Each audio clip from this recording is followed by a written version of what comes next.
Hey friends, welcome back to Parcham. जैसा कि आपसे प्रॉमिस किया था, आज से हम स्टार्ट कर रहे हैं हमारा क्लाइमेटोलॉजी सेक्शन ऑफ ज्योग्राफी। और आज का जो सेशन है it is about atmosphere, its structure and role. Climatology क्या है पहले वो समझेंगे, क्लाइमेट और वेदर में क्या डिफरेंस होते हैं, क्लाइमेटोलॉजी मीटेरोलॉजी में क्या डिफरेंस होता है और फिर इसके क्या क्या कंपोनेंट्स होते हैं वो देखेंगे। और फिर स्टार्ट करेंगे एटमॉस्फेयर के साथ। एटमॉस्फेयर का स्ट्रैटिफिकेशन यानी उसका स्ट्रक्चर समझेंगे और हर एक स्ट्रक्चर या स्ट्रैटिफिकेशन का या लेयर का क्या रोल है वो भी समझेंगे। हिंदी और इंग्लिश दोनों ही लैंग्वेजेस में बातचीत होगी। सो चलिए without further delay let us start with today's class.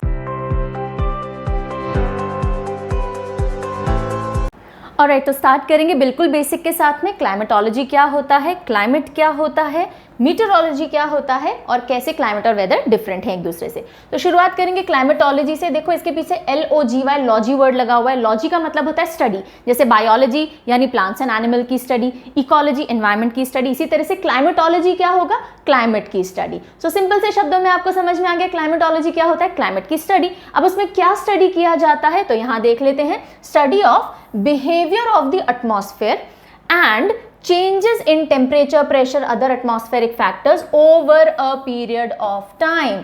ये दो चीजें इंपॉर्टेंट हो जाती हैं। क्लाइमेटोलॉजी में हम एटमॉस्फेयर के बिहेवियर में चेंजेस देखेंगे। अब एटमॉस्फेयर क्या है अभी हम पढ़ेंगे आगे, बहुत सारे स्फेयर्स होते हैं, एटमॉस्फेयर, हाइड्रोस्फेयर, लिथोस्फेयर एटसेट्रा। अभी समझ लीजिए जो अर्थ है वो हवा के एक एनवेलप, हवा नहीं बोलना चाहिए हमें, गैसेस के एक एनवेलप में बंधी हुई है या ढकी हुई है। उससे अर्थ के चारों ओर पूरी तरह से एक लेयर है गैसेस की, वेपर्स की, उस लेयर को कहा जाता है, उस एनवेलप को कहा जाता है एटमॉस्फेयर। आगे हम देखेंगे।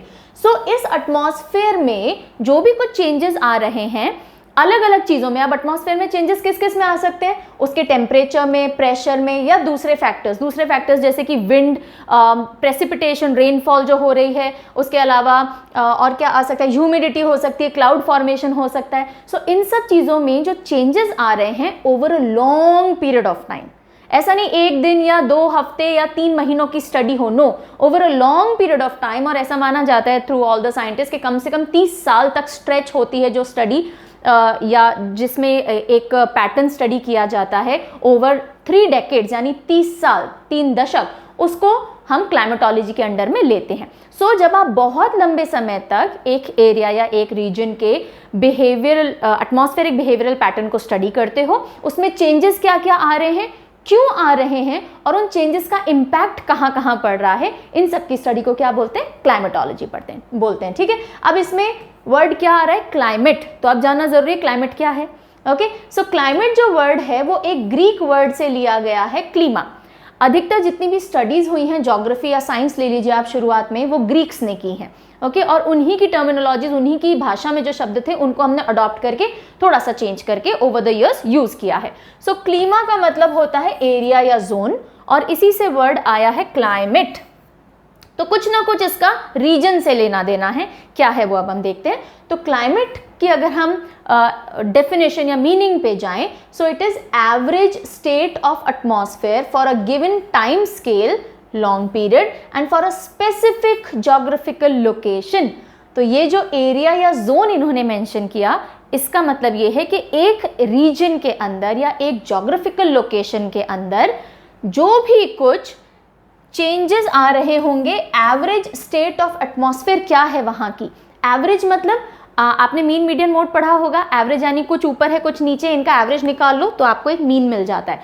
सो एक ज्योग्राफिकल लोकेशन में जो भी एटमॉस्फेयर में चेंजेस आ रहे हैं उनका जब आप मीन देखते हो over a long period of time, तो उसको कहा जाता है climate. Okay, average state of atmosphere. अब ये स्टेट की भी अभी हम बात करेंगे। सो आम भाषा में आपको समझ में आ गया, एक ज्योग्राफिकल लोकेशन में जब हम एटमॉस्फेयर में होने वाले चेंजेस या बदलावों को बहुत लंबे समय तक स्टडी करते हैं तो उसको, और वो जो हमें एक पैटर्न नज़र आता है कि ओके इस तरह का पैटर्न यहाँ फॉलो हो रहा है, उस पैटर्न को क्लाइमेट कहा जाता है उस रीजन का। ऑलराइट, स्टडी को क्लाइमेटोलॉजी कहा जाता है। और जो निष्कर्ष निकल के आया कि ठीक है यहाँ पे अधिकतर तेज़ बारिश और तेज़ गर्मी रहती है तो हमने इसको ट्रॉपिकल क्लाइमेट बोल दिया। सो ये जो निष्कर्ष निकल के आया ये क्लाइमेट है, और जो तरीका है वो स्टडी क्लाइमेटोलॉजी होती है। फिर अब ये जो हमने बोला एवरेज स्टेट ऑफ एटमॉस्फेयर, तो एवरेज किस चीज़ का, वो स्टेट क्या है जो हम स्टडी करेंगे, हमने पहले भी देख लिया। इसमें टेम्परेचर, प्रेसिपिटेशन दो मेन हीरो हैं। यानी कि आप टेम्परेचर की मेनली स्टडी करते हो, कहाँ पे ज़्यादा टेम्परेचर, कहाँ पे कम है, क्यों है, और प्रेसिपिटेशन यानी रेनफॉल, ऑलराइट, स्नोफॉल भी हो सकता है, हेल्स भी हो सकते हैं, बट प्रेसिपिटेशन। और उसके अलावा जो फैक्टर स्टडी किए जाते हैं, wind pressure, cloud humidity etcetera. So एक लंबे समय तक, यानी कि एक दिन की स्टडी, एक हफ्ते की, एक महीने की स्टडी नहीं, बैक टू बैक जब आप सालों, दशकों तक यानी डेकेड्स तक एक रीजन की स्टडी करते हो, उसके एटमॉस्फेयर में जो जो चेंजेस हो रहे हैं उनकी स्टडी करते हो, और फिर आपके सामने एक पैटर्न निकल के आता है, वो होता है क्लाइमेट उस जगह का। ऑलराइट, चलिए, सो क्लाइमेट को अगर हम साइंटिफिकली डिफाइन करें तो it is a weather conditions averaged over a period of time. अब यहाँ पे एक टर्म आ जाती है वेदर। सो क्लाइमेट क्या है? Weather conditions averaged over a period of time, यानी आज की वेदर, कल का वेदर, परसों का वेदर, एक महीने का वेदर, एक सीजन का वेदर, एक साल का वेदर, 10 साल का वेदर, 30 साल का वेदर, जब आपने इसको एवरेज आउट किया तो जो आपके पास निष्कर्ष निकला वो होता है उस जगह का क्लाइमेट। अब बात आ जाएगी वेदर क्या होता है। वेदर क्या होता है? तो जो भी एटमॉस्फेरिक कंडीशन छोटे ड्यूरेशन के लिए होंगी उनको वेदर कह दिया जाएगा। जैसे हम बोलते हैं कि आज बारिश हुई, तो आज का वेदर कैसा है? रेनी वेदर है, तो ये वेदर है। तो वेदर सेम चीज होती है, उसमें भी आप एटमॉस्फेरिक कंडीशन स्टडी करते हो, लेकिन थोड़े दायरे के लिए, थोड़े समय के लिए करते हो, जबकि क्लाइमेट में आप लॉन्ग ड्यूरेशन के लिए स्टडी करते हो। Got it? और जो निष्कर्ष निकलता है, छोटे समय तक स्टडी करके जो निष्कर्ष निकला वो वेदर हो जाता है, लंबे समय तक निष्कर्ष जो निकला वो क्लाइमेट हो जाता है। छोटे समय तक की गई स्टडी को मीटरोलॉजी कहते हैं, लंबे समय तक की गई स्टडी को ऑन एटमॉस्फेरिक कंडीशंस क्लाइमेटोलॉजी कहते हैं। चारों टर्म्स में समझ में आ गया डिफरेंस? चलिए, सो अब यहाँ पे और बेटर अंडरस्टैंडिंग हम ले लेते हैं। बेसिक्स बहुत अच्छे से बिल्ड करने हैं, बाद के कॉन्सेप्ट में टाइम नहीं लगेगा, बेसिक में एक एक चीज क्लियर रखिएगा अगर फाउंडेशन स्ट्रांग करनी है किसी भी सब्जेक्ट की। तो चलिए, क्लाइमेट और वेदर में फटाफट डिफरेंस देख लेते हैं। वेदर एक पर्टिकुलर प्लेस में ओवर अ लॉन्ग पीरियड, यहाँ पे कैच क्या है, यहाँ पे जो मेन पॉइंट है ध्यान रखने का वो क्या है? लॉन्ग पीरियड ऑफ टाइम के लिए जो पैटर्न आपको देखने को मिलता है वो क्लाइमेट होता है। ये this is we are talking about climate. ठीक है, तो क्लाइमेट क्या है? ऐसा वेदर पैटर्न यानी छोटे छोटे पैटर्न्स जो कि आपको लंबे समय तक देखने को मिलते हैं, क्लाइमेट होते हैं। जबकि वेदर को कैसे हम समझेंगे? Short term conditions on a particular place. तो ये लॉन्ग टर्म कंडीशंस हैं, ये शॉर्ट टर्म कंडीशंस हैं। ये मेजर किए जाते हैं लंबे समय तक, ये मेजर किए जाते हैं छोटे समय में। तो ये कंडीशन की बात की जा रही है, लॉन्ग टर्म कंडीशंस, और ये मेजरमेंट की बात की जा रही है कि इनको मेजर भी लंबे समय तक किया जाता है।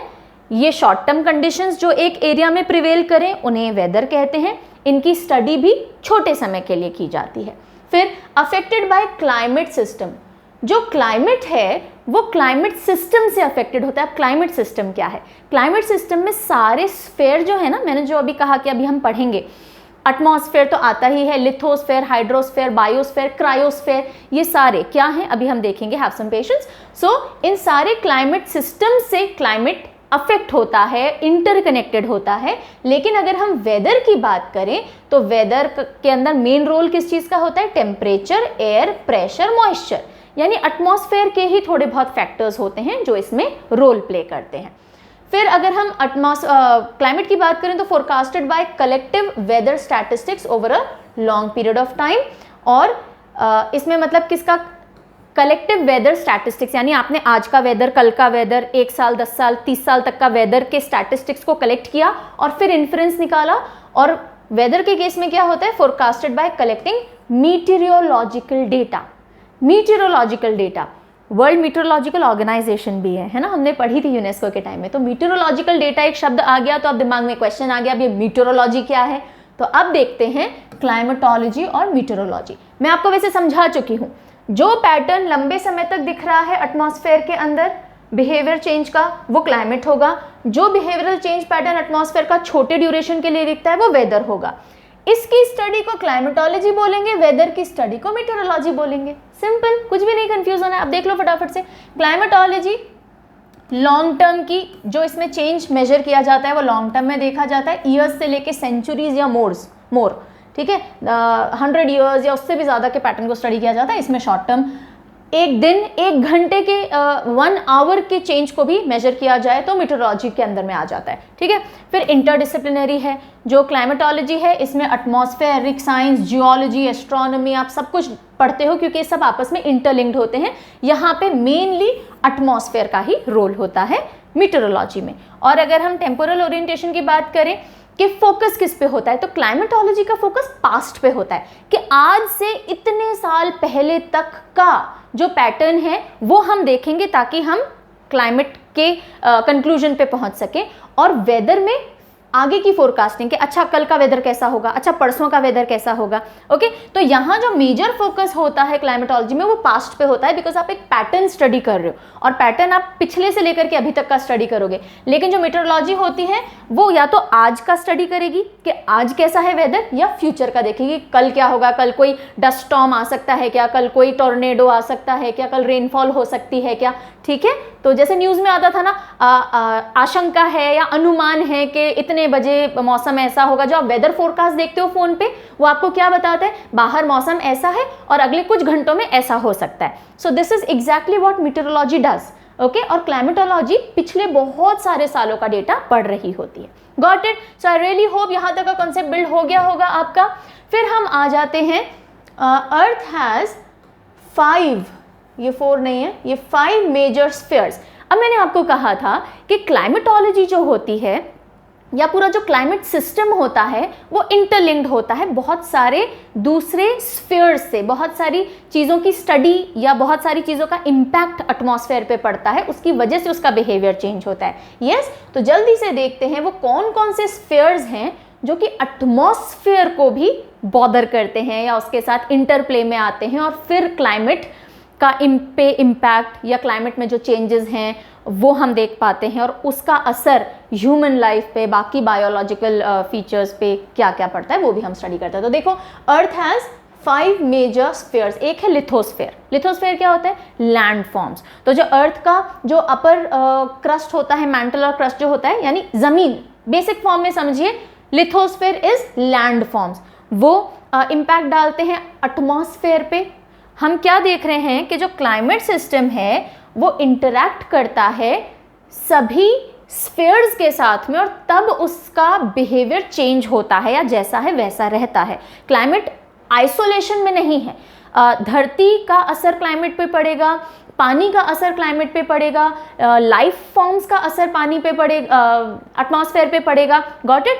सो एटमॉस्फेयर बहुत सारे इंटर फंक्शंस के साथ में एग्जिस्टेंस में है। ऑलराइट, तो अब देखो लिथोस्फेयर, जमीन, मान लीजिए कहीं पे माइनिंग बहुत ज़्यादा हो रही है तो वहाँ से गैसेस निकलेंगी तो वहाँ का जो एटमॉस्फेयर है वो अलग तरह का होगा।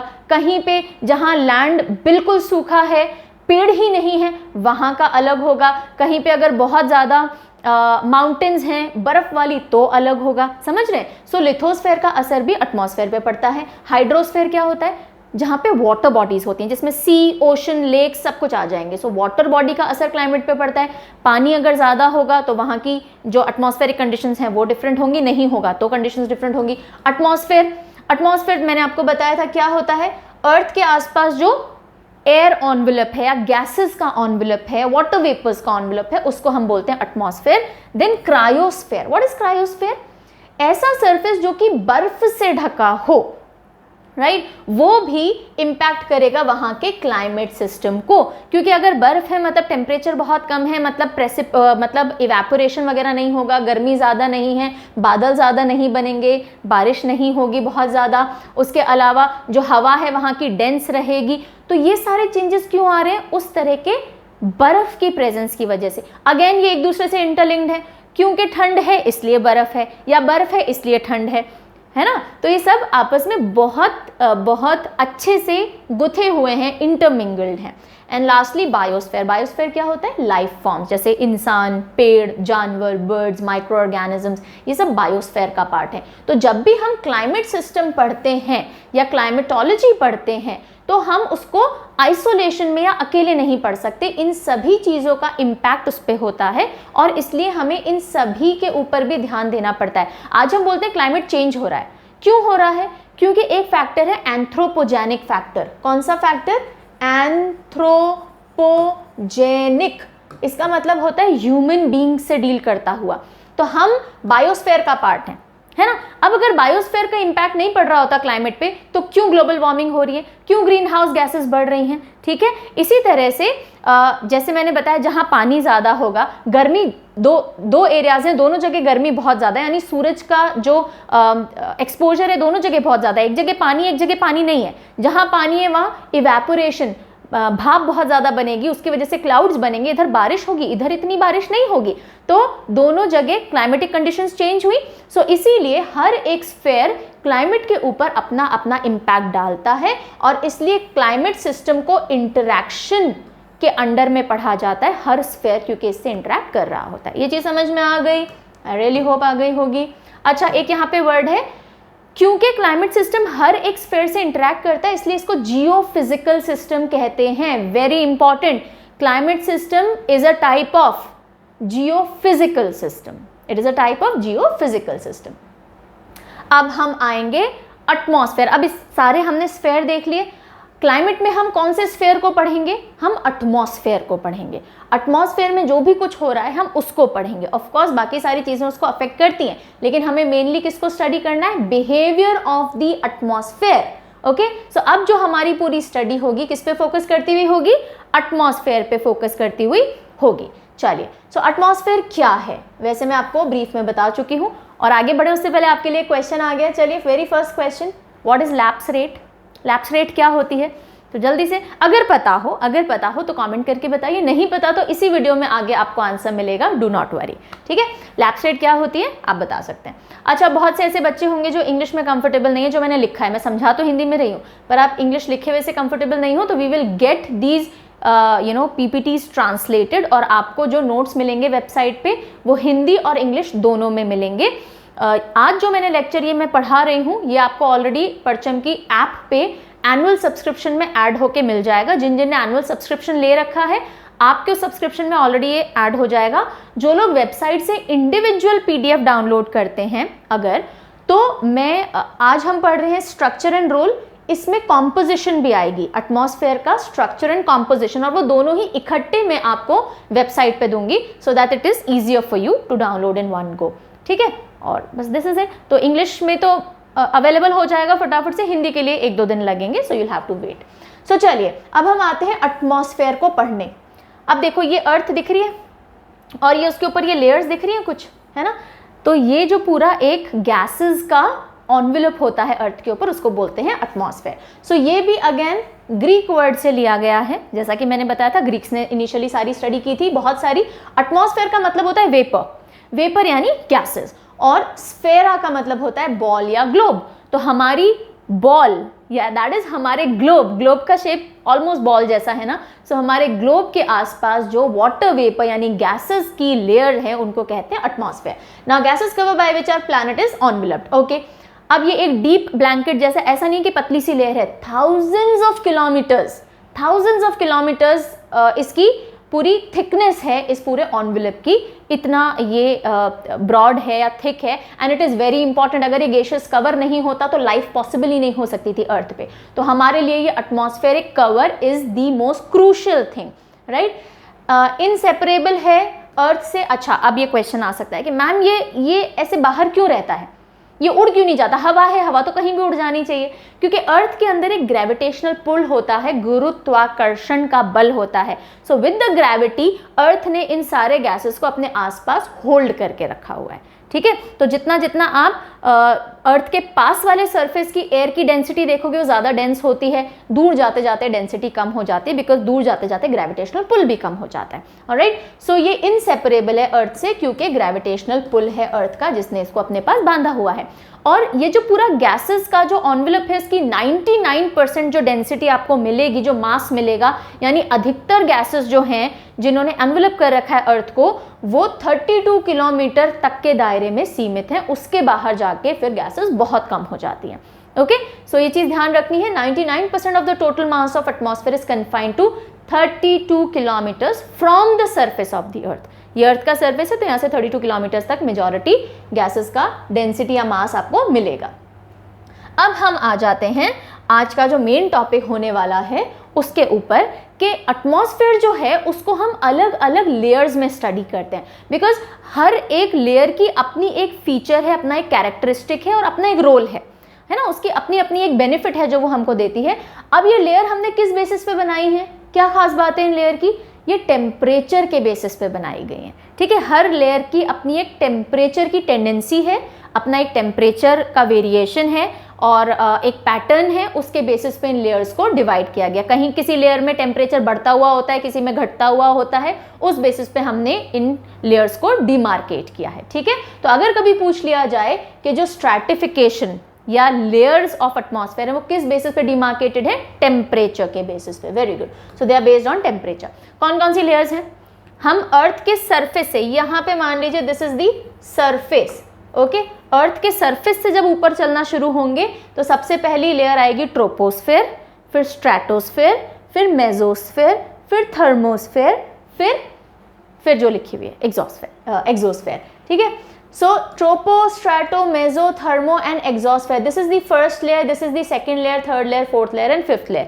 ये लिखी ऐसे हैं पर ये इस तरह से बनी हुई है। ये अर्थ का सरफेस है तो tropo, strato, meso, thermo and exo, alright. और एक्सो की तो कोई बाउंड्री हम डिफाइन ही नहीं कर सकते बिकॉज एक्सो फिर स्पेस में जाके कहीं मिल जाती है, ऑलराइट। और ये है हमारा अर्थ।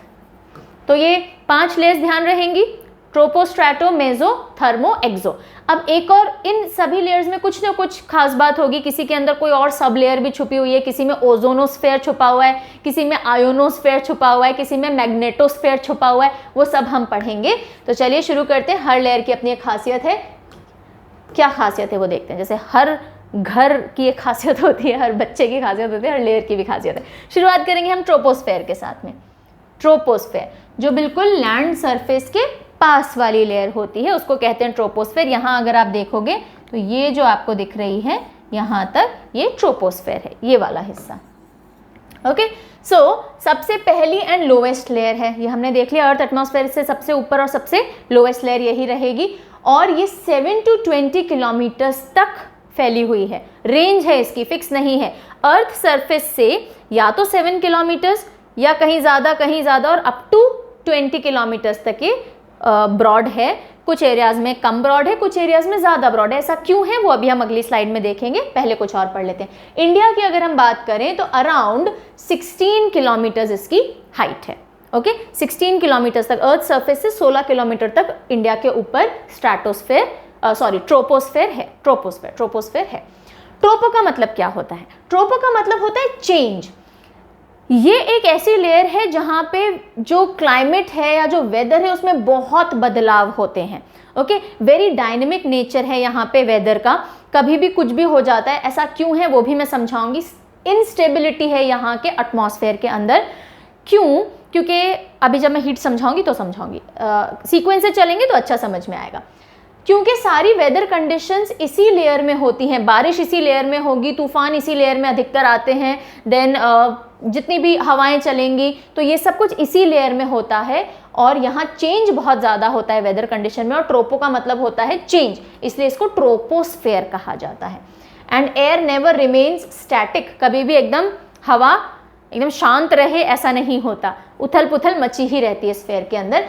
और इस लेयर में वाटर वेपर और डस्ट पार्टिकल्स बहुत ज़्यादा होते हैं। वाटर वेपर्स पानी की बूंदें जो हम बोलते हैं वो, और डस्ट पार्टिकल पार्टिकुलेट मैटर बहुत ज़्यादा होता है। और यही कारण है कि क्लाउड्स बन पाते हैं, यही कारण है बारिश हो पाती है। क्योंकि देखिए जो वाटर बॉडी होती है जब धूप उस पर पड़ती है तो वो भाप बन के उड़ती है और जब ऊपर ठंड में जाके वो जमती है तो उसको कंडेंस होने के लिए कोई ना कोई सरफेस चाहिए। अगर वो सरफेस नहीं होगा तो वापस पानी की बूंदें नहीं बनेंगी, बादल नहीं बनेंगे और बारिश नहीं होगी। तो यही डस्ट पार्टिकल्स होते हैं ट्रोपोस्फेयर में जो कि बादल बनाने और बारिश करवाने में हेल्पफुल होते हैं। इस फिनोमिनन को क्या कहते हैं? अगर आप जानते हैं तो प्लीज़ लिखिएगा कमेंट सेक्शन में। ऑल द वेदर फिनोमिनन जैसे कि रेनफॉल, फॉग, हेल स्टॉर्म, ये सब यहीं पे होते हैं और इनमें बहुत इंपॉर्टेंट रोल प्ले करते हैं वाटर वेपर और पार्टिकुलेट मैटर या सॉलिड मैटर या फिर डस्ट पार्टिकल्स, और इसलिए इस स्फेयर को क्या कहा जाता है? ट्रोपोस्फेयर। अब ट्रोपोस्फेयर हमने बोला कि सारी लेयर्स टेम्परेचर के बेसिस पे डिवाइडेड है ना। तो क्या है ऐसा पैटर्न जो ट्रोपोस्फेयर में फॉलो होता है? ट्रोपोस्फेयर में जैसे जैसे हाइट ऊपर जाएगी यानी ऑल्टीट्यूड बढ़ेगा, वैसे वैसे टेम्परेचर डिक्रीज होगा। जितना ऊंचा जाओगे टेम्परेचर उतना कम हो जाएगा, ठंड शुरू हो जाएगी। ठीक है, इसीलिए आप जब भी हिल स्टेशंस पे जाते हो, ऊंचाई पे होते हैं, आप फील करते हो वहां पे ठंडक है ना, होता है ऐसा। तो इस लेयर में temperature decreases with height, height जाएगी ऊपर तो टेम्परेचर आएगा नीचे। यहाँ पे इधर देखिए, ये चीज़ आपको बहुत एविडेंट है। ये यहाँ से हमने शुरू किया, ये प्लस वाला एरिया था, 0 ये रहा, ये प्लस टेम्परेचर है, ये माइनस टेम्परेचर है। जैसे जैसे आप ऊपर जा रहे हो वैसे वैसे आप माइनस टेम्परेचर्स की तरफ मूव कर रहे हो। आ गई बात समझ में? सो टेम्परेचर डिक्रीजेज। अब कितना डिक्रीज होता है? 1 डिग्री सेल्सियस का ड्रॉप आता है अगर आप 165 मीटर्स की ऊंचाई पे जाते हो।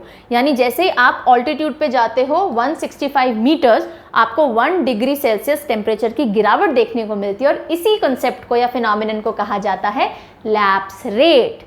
लैप्स गिरना, तो टेम्परेचर गिर रहा है, और किस रेट से गिर रहा है, किस दर से गिर रहा है? 1 डिग्री सेल्सियस फॉर 165 मीटर। और इसको ऐसा भी कहा जाता है कि हर 1 किलोमीटर हायर ऑल्टीट्यूड पे जाने पर अप्रोक्सीमेटली 6.5 डिग्री टेम्परेचर की गिरावट आती है।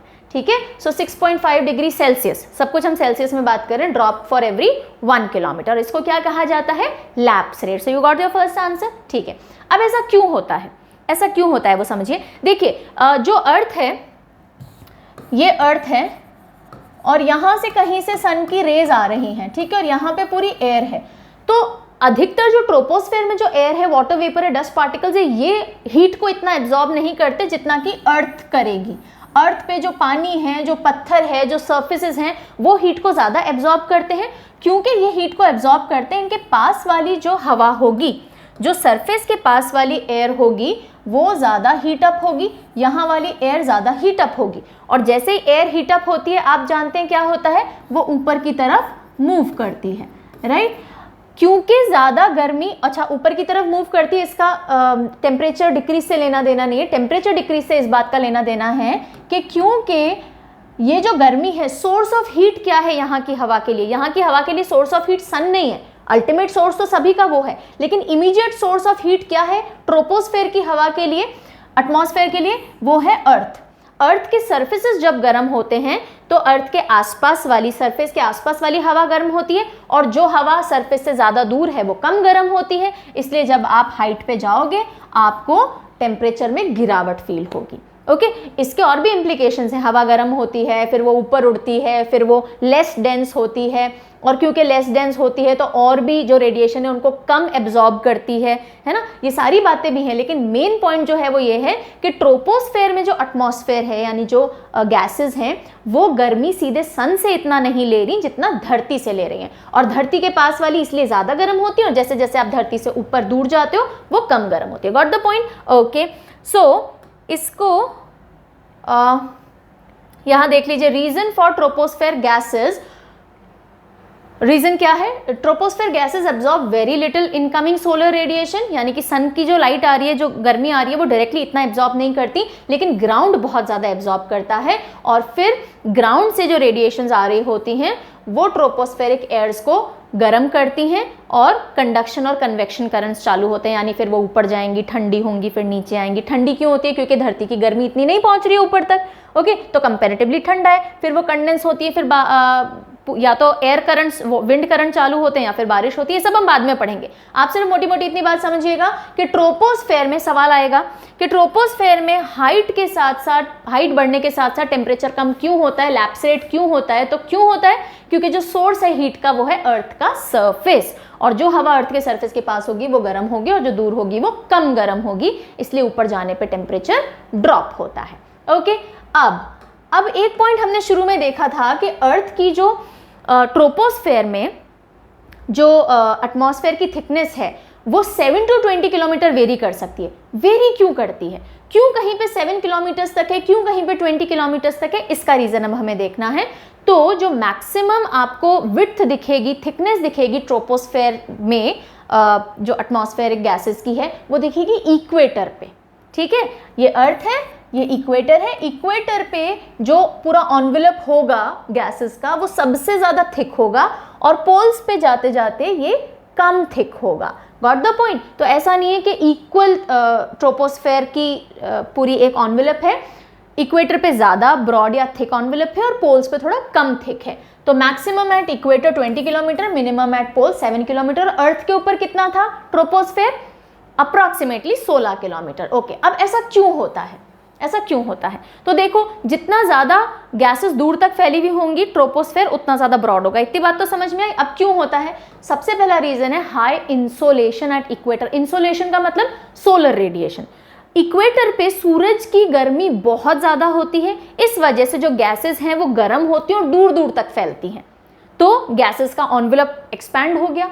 ठीक है, तो क्योंकि सोलर इंसोलेशन बहुत ज़्यादा है तो एयर लेस डेंस होती है। लेस डेंस मतलब जब एयर के मॉलिक्यूल्स बहुत पास पास होंगे तो ये ज़्यादा डेंस है, घनी है ना, और जब ये गर्म हो जाती है तो इसके मॉलिक्यूल्स दूर दूर हो जाते हैं, यानी लेस डेंस। तो इक्वेटर पे जो हवा होती है गर्मी की वजह से उनके अंदर मूवमेंट एनर्जी तेज होती है और वो ऊपर की तरफ उठना शुरू करती हैं, मोर डेंस से लेस डेंस हो जाती हैं, और इस वजह से दूर दूर तक वो जो क्लाउड है, वो जो गैसेस का पूरा एनवेलप है वो फैलता है ट्रोपोस्फेयर का। जबकि पोल्स पे ऐसा कुछ नहीं होता, इतनी गर्मी नहीं होती, तो जो हवा है वो डेंस है, उसके जो मॉलिक्यूल्स है पास पास हैं, इसलिए कम स्पेस में रह जाते हैं, दूर तक नहीं फैलते। पॉइंट समझ में आ गया? नेक्स्ट आ जाओ, gravitational pull.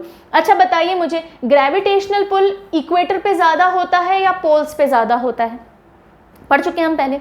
Gravitational pull poles पे ज़्यादा होता है, पोल्स पे ज़्यादा होता है और इक्वेटर पे सबसे कम होता है। यही रीज़न है कि सैटेलाइट को लॉन्च करना है तो इक्वेटर से लॉन्च करने की कोशिश करते हैं, क्योंकि धरती का जो पुलिंग फोर्स है वो सबसे कम होता है। ऐसा क्यों होता है? क्योंकि अर्थ ऑब्लेट स्फेरॉइड है, पूरी गोल नहीं है, ऑब्लेट है, यानी यहाँ पोल्स से थोड़ी पिचकी चपटी हुई है।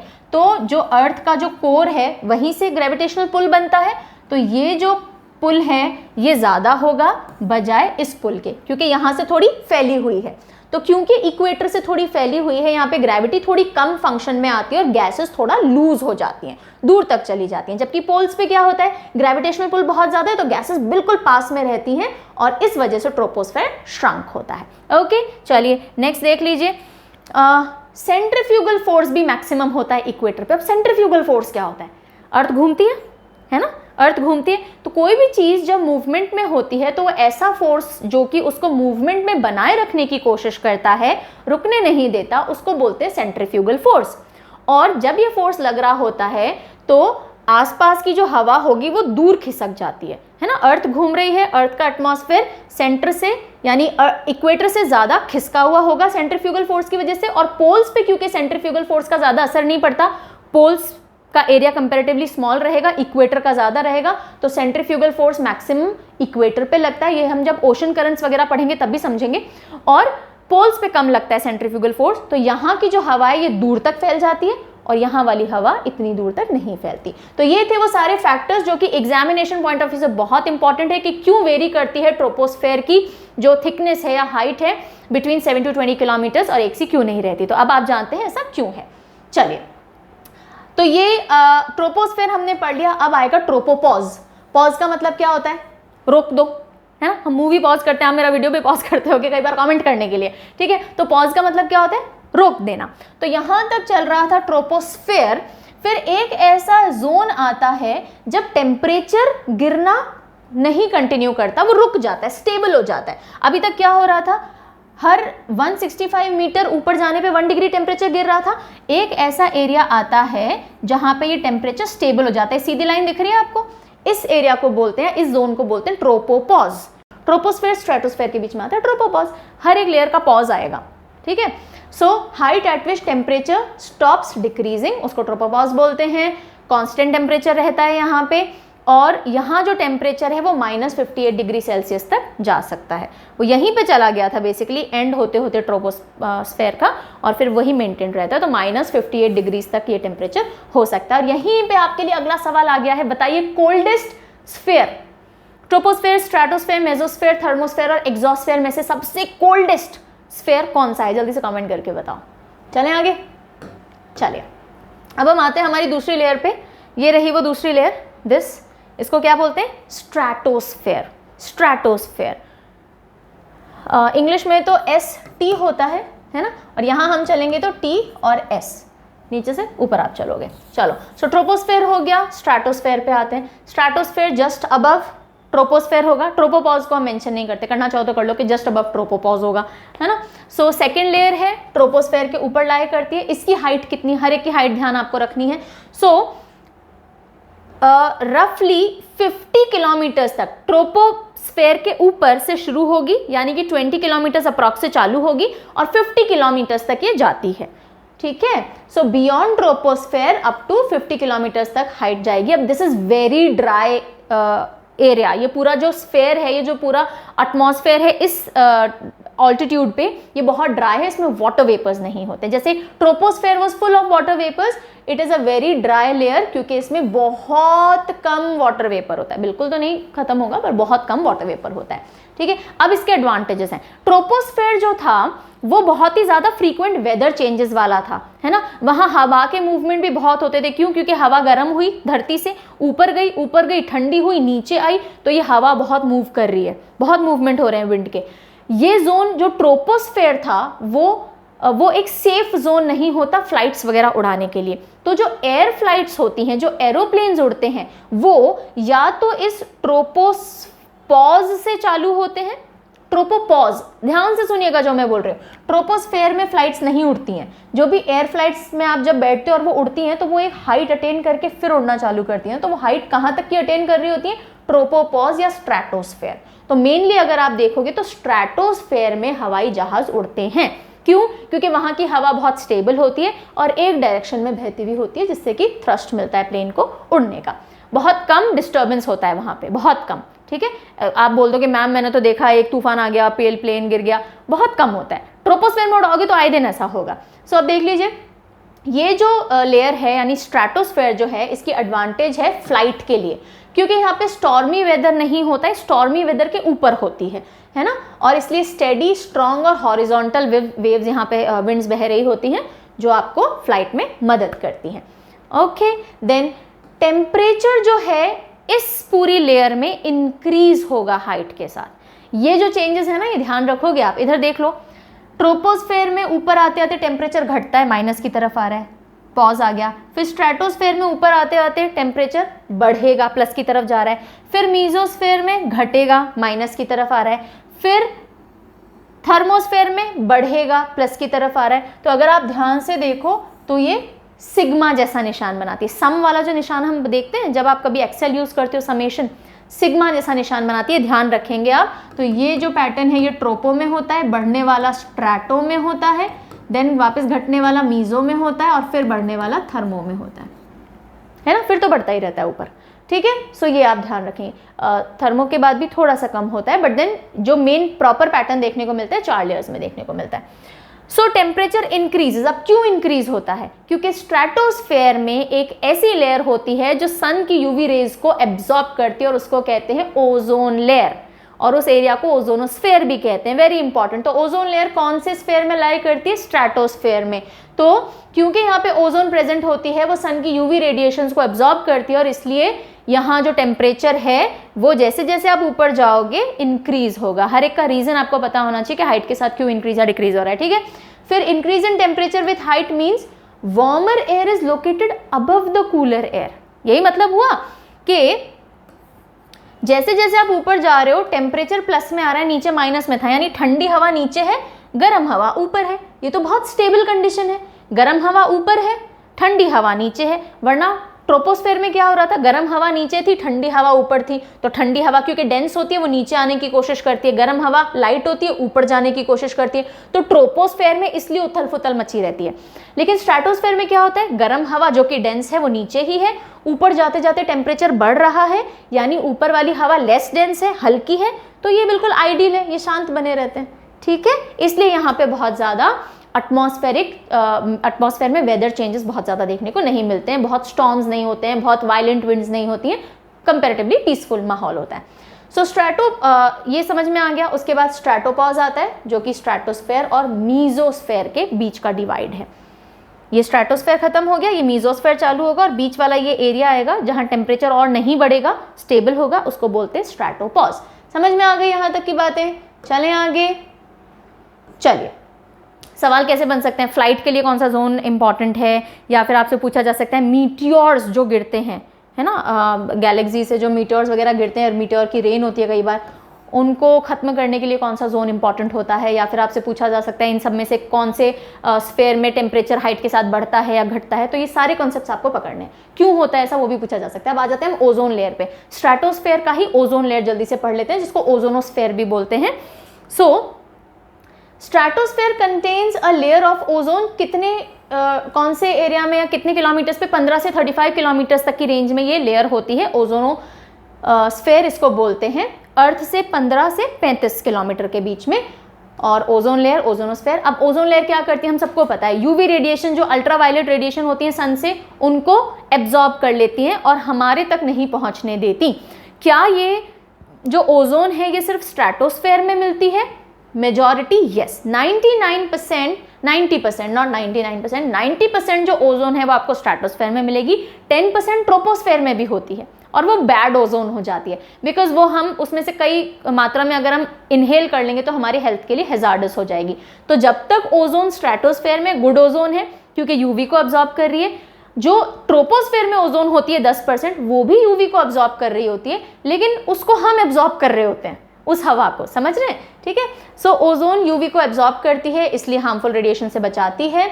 97 से 99% यूवी रेडिएशन ये एब्जॉर्ब कर लेती है, कुछ परसेंटेज नीचे आने देती है। और इसी वजह से ये, क्योंकि रेज को एब्जॉर्ब करती है, इस वजह से यहाँ का टेम्परेचर बहुत हाई होता है। Got it? चलिए फिर हम आ जाते हैं मीजोस्फेयर पे। जल्दी से थोड़ा फास्ट अप कर लेते हैं, जल्दी स्पीड बढ़ा लेते हैं, बिकॉज लेक्चर बहुत लंबा हो रहा है अदरवाइज। मीजोस्फेयर स्ट्रेटोस्फेयर के ऊपर वाली लेयर है, ओके। एंड यहाँ पे जो टेम्परेचर है वो आप देख सकते हो विथ हाइट ये डिक्रीज होना चालू हो जाता है, डिक्रीज होना चालू हो जाता है। अब ये कहाँ से स्टार्ट होता है, कहाँ तक रहता है? तो 50 किलोमीटर्स जहाँ पे स्ट्रेटोस्फेयर खत्म हुआ था वहाँ से मीजोस्फेयर चालू होगा, और 85 किलोमीटर्स तक अप्रॉक्सीमेटली ये एग्जिस्ट करता है। और 80 किलोमीटर पे अगर आप देखें, बाय 80 किलोमीटर हाइट जो इसका टेम्परेचर पहुंच जाता है वो रफली 100 डिग्री -100 डिग्री सेल्सियस पहुंच चुका होता है। इतना ठंडा, और इसीलिए ये कोल्डेस्ट स्फेयर है। जो सवाल मैंने आपसे पूछा था coldest sphere, so mesosphere is the coldest of all the spheres. -100 degree तक इसका टेम्परेचर चला जाता है। So coldest of all atmospheric layers. और यहीं पे अधिकतर मीटियोर्स, जो मीटियोर्स की शावर या रेन होती है, वो अधिकतर यहीं पे बर्न होते हैं, क्योंकि टेम्परेचर इतना ठंडा है, हवा इतनी डेंस है यहाँ पे कि जो मीटियोर्स आते हैं तो फ्रिक्शन इतना होता है, हीट इतनी जनरेट होती है कि वो बर्न आउट हो जाते हैं। So meteors burn in this layer, क्योंकि हवा बहुत डेंस है, फ्रिक्शन और हीट बहुत प्रोड्यूस होती है।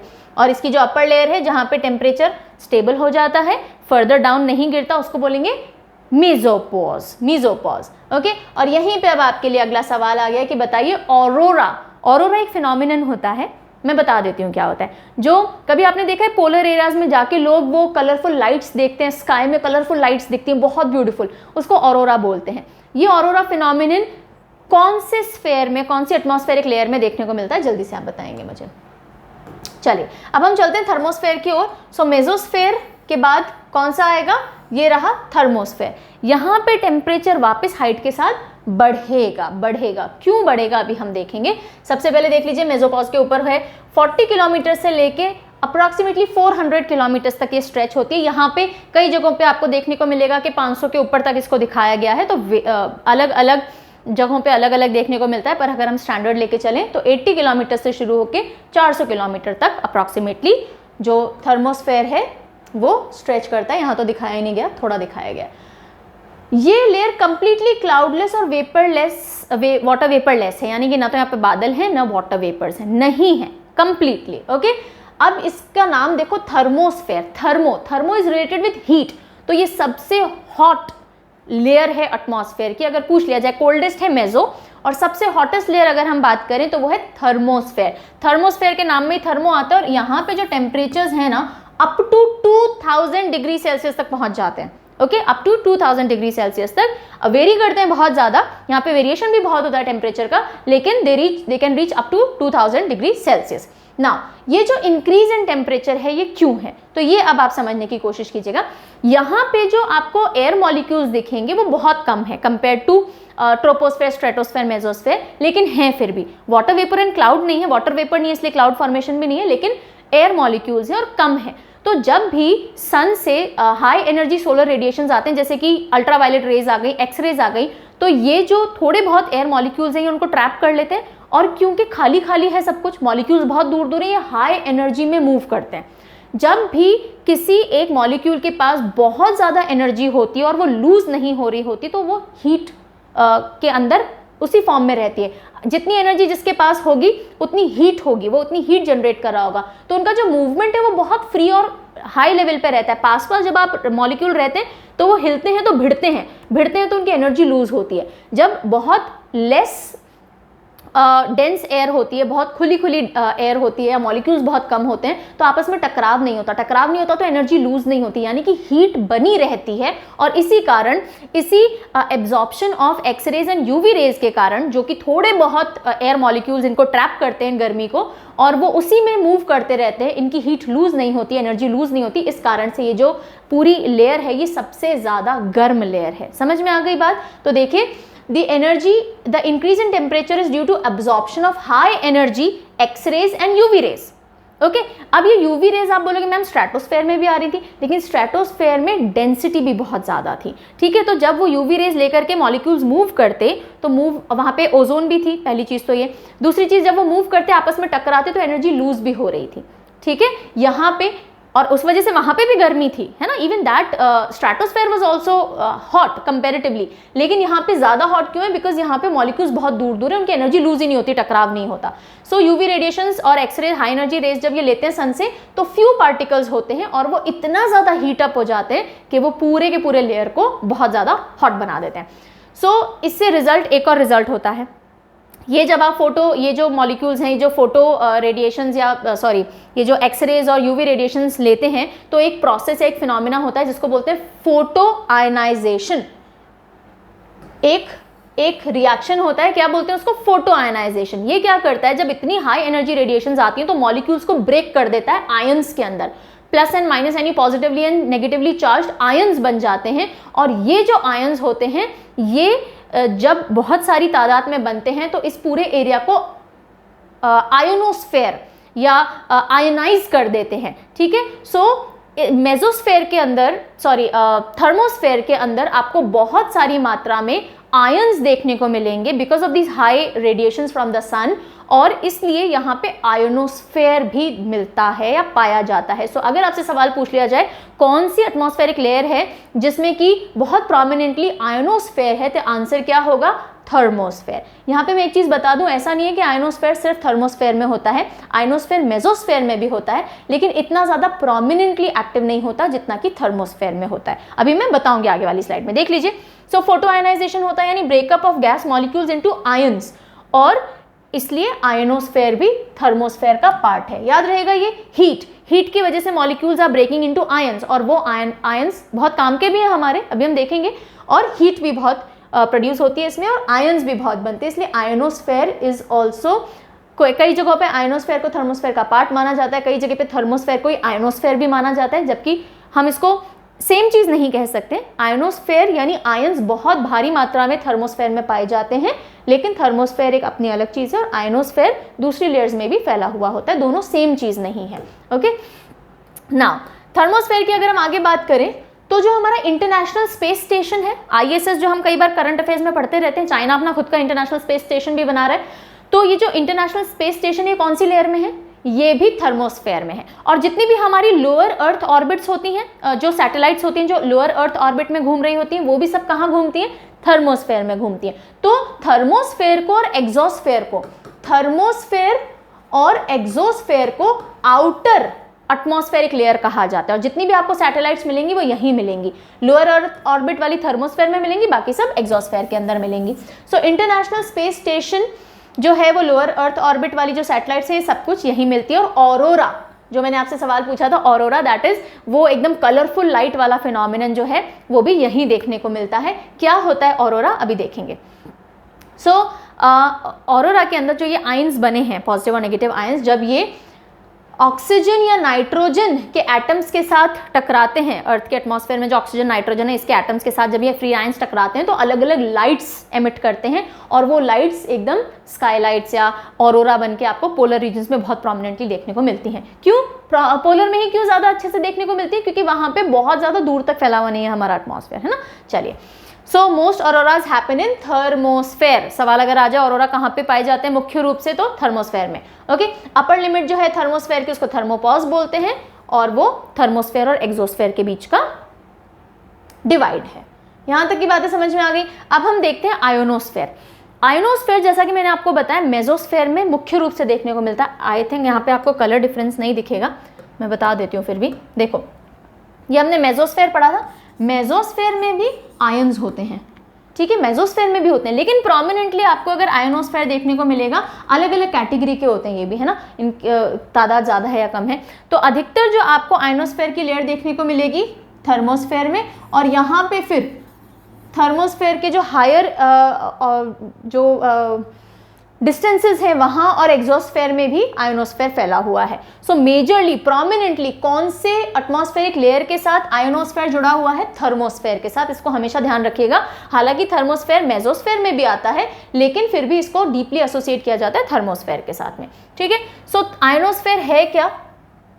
जब abundant layer of electrons and ionised atoms and molecules जो कि 48 किलोमीटर अबव द सरफेस से 965 किलोमीटर तक स्ट्रेच करते हैं और मीजोस्फेयर और थर्मोस्फेयर में फैले हुए होते हैं। तो यहाँ पे इलेक्ट्रॉन्स और आयनाइज्ड एटम्स जो हमने बात की थी, आयनाइज्ड आयंस होते हैं, पॉजिटिव नेगेटिव आयंस होते हैं, तो ये इनकी जब अबंडेंस हो जाती है कहीं पे तो उसको आयोनोस्फेयर कहते हैं, और ये अबंडेंस सबसे ज़्यादा कहाँ है? थर्मोस्फेयर में है। ओके, और जो आयोनोस्फेयर होता है वो फोटो आयनाइजेशन से बना हुआ होता है, वो भी हमने देख लिया। जब हाई एनर्जी रेडिएशंस पड़ते हैं मॉलिक्यूल्स पे, वो टूट के आयंस बना देते हैं। ये हमारे लिए इंपॉर्टेंट क्यों है? ये हमारे लिए रेडियो वेव कम्युनिकेशन में इंपॉर्टेंट है। जितनी भी हम सैटेलाइट से कम्युनिकेशन करते हैं, जितने भी हमारे टावर्स से कम्युनिकेशन होते हैं, इलेक्ट्रोमैग्नेटिक रेज हो या रेडियो वेव्स हो, उनसे जो कम्युनिकेशन होते हैं, उन सब में इन आयंस का बहुत इंपॉर्टेंट रोल प्ले होता है, ठीक है। सो आयोनोस्फेयर इंपॉर्टेंट है क्योंकि रिफ्लेक्ट या रिफ्रैक्ट करता है। हम जो रेडियो वेव्स भेज रहे हैं एक टावर से, मान लो ये टावर है, इसको यहाँ रेडियो वेव भेजनी है तो ये ऊपर भेजेगा और यहाँ से आयंस के थ्रू रिफ्लेक्ट होकर वो दूसरे टावर तक पहुँचेगी। एक टावर से दूसरा टावर तो दिख ही नहीं रहा, तो हम कैसे भेजें?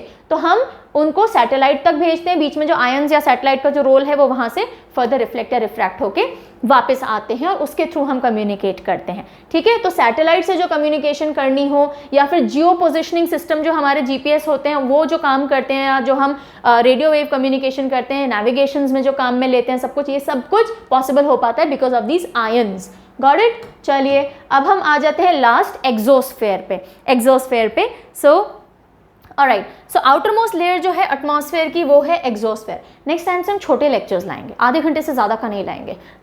पढ़ा के मुझे ऐसा लगता है बहुत लंबी क्लास हो गई, आप भी आई डोंट नो वेदर थक जाते हो या नहीं। तो लास्ट आता है एक्सोस्फेयर, थर्मोस्फेयर के बाहर वाला एरिया। अब ये 10,000 किलोमीटर तक लंबा फैला हुआ हो सकता है, बहुत बड़ा है एक्सोस्फेयर। यहाँ पे सारी लेयर आ गई पास पास, और ये एक्सोस्फेयर अपने आप में 10,000 किलोमीटर तक फैला हुआ हो सकता है। सो आउटर मोस्ट लेयर है थर्मोस्फेयर के ऊपर से 10,000 किलोमीटर, समझ रहे हैं कितना दूर है? यहाँ तक हमारे ग्रेविटेशनल पुल यहाँ तक काम करता है, इसीलिए हम आउटर एक्सोस्फेयर में सैटेलाइट छोड़ पाते हैं तो वो हमारी ग्रेविटी में घूमती रहती हैं। एंड जो इसकी अपर लिमिट है, कई लोग कहते हैं कि अनसर्टेन है। कुछ का कहना है कि भाई 10,000 किलोमीटर तक है, कुछ का कहना है कि बता नहीं सकते हो कहाँ तक है। जहाँ तक भी पुल हो, मैग्नेटिक पुल हमारा, वो समझ लो, ग्रेविटेशनल पुल नहीं तो मैग्नेटिक पुल होगा, जो भी पुल है अर्थ का, वहाँ तक हमारे एटमॉस्फेयर की लिमिट है। सो एक्सोस्फेयर के अंदर बहुत सारी सैटेलाइट्स होती हैं जैसे कि मैंने बताया, और धीरे धीरे ये इंटर प्लैनेटरी स्पेस में मिक्स हो जाता है। दूसरे प्लैनेट्स की जो स्पेस है उनके साथ में मिक्स होकर के हमारा जो एटमॉस्फेयर है वो अपनी यूनिकनेस खो देता है। अब अगर हम बात करें टेम्परेचर्स की, तो यहाँ पे भी कंपैरेटिवली अच्छे हाई टेम्परेचर्स हैं, ऑल्दो थर्मोस्फेयर जितने हाई नहीं हैं। 300 to 1650 डिग्री सेल्सियस तक यहाँ टेम्परेचर हो सकते हैं। यहाँ आते आते अर्थ की ग्रेविटी काफ़ी वीक हो जाती है। अगर बहुत स्ट्रांग रहती तो जो सैटेलाइट से घूम नहीं पाते वो आके क्रैश हो जाते धरती में, है ना। सो होती है पर बहुत वीक होती है। और इसका भी एक्सोस्फेयर का भी जो आउटर रीजन्स होते हैं ना, उसको कहते हैं मैग्नेटोस्फेयर। मैग्नेटोस्फेयर, यहाँ अर्थ की मैग्नेटिक फील्ड्स काम कर रही होती हैं।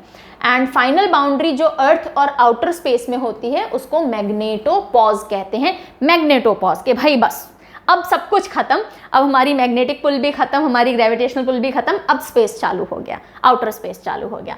सो ये थी सारी लेयर्स या स्ट्रैटिफिकेशन ऑफ एटमॉस्फेयर। हमने क्लाइमेटोलॉजी पढ़ लिया और जितनी भी एटमॉस्फेयर का स्ट्रक्चर और उनके रोल थे वो पढ़ लिए। अब अगली क्लास आएगी जिसमें हम कॉम्पोजिशन पढ़ेंगे एटमॉस्फेयर का। डू लेट मी नो कि आपको सब कुछ समझ में आया या नहीं आया, और क्या हमें लेक्चर थोड़ा छोटा करना चाहिए। चलिए मिलते हैं वापस, टाटा।